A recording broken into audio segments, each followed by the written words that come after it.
जय माता दी। प्रिय भक्तों, आज हम नवरात्रि महात्म्य कथा के अध्याय 12 का पाठ और उसका भावार्थ प्रस्तुत कर रहे हैं।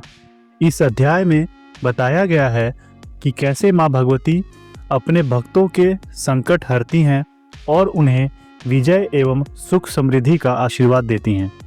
आइए कथा प्रारंभ करें। बहुत समय पहले वेदपुर नगर में धर्मराज नामक राजा राज करता था। वह बहुत ही धार्मिक, न्यायप्रिय और प्रजा के कल्याण के लिए सदैव तत्पर रहता था।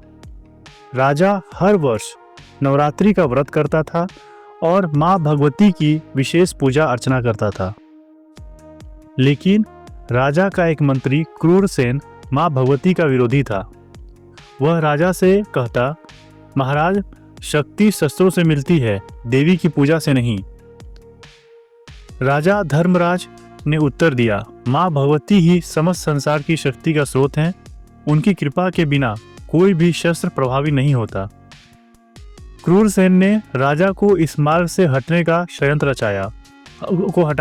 रचाया और पड़ोसी राज्य से मिलकर उस पर आक्रमण करवा दिया। राजा धर्मराज ने युद्ध के लिए जाने से पहले नवरात्रि का व्रत शुरू किया और माँ भगवती की उपासना में लीन हो गया। उसने 9 दिनों तक उपवास रखा और माँ दुर्गा की आराधना की। 10वें दिन जब युद्ध आरंभ हुआ तो राजा की सेना शत्रु के सामने कमजोर पड़ने लगी।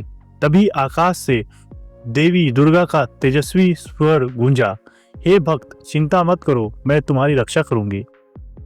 अचानक राजा की सेना में अद्भुत शक्ति आ गई और शत्रु सेना भयभीत होकर भागने लगी। राजा ने बिना अधिक परिश्रम के युद्ध जीत लिया। क्रूरसेन, जो देवी का विरोधी था, यह देखकर दंग रह गया और उसने भी माँ दुर्गा की उपासना शुरू कर दी। उसने राजा से क्षमा मांगी और माँ भगवती के चरणों में अपना जीवन अर्पित कर दिया।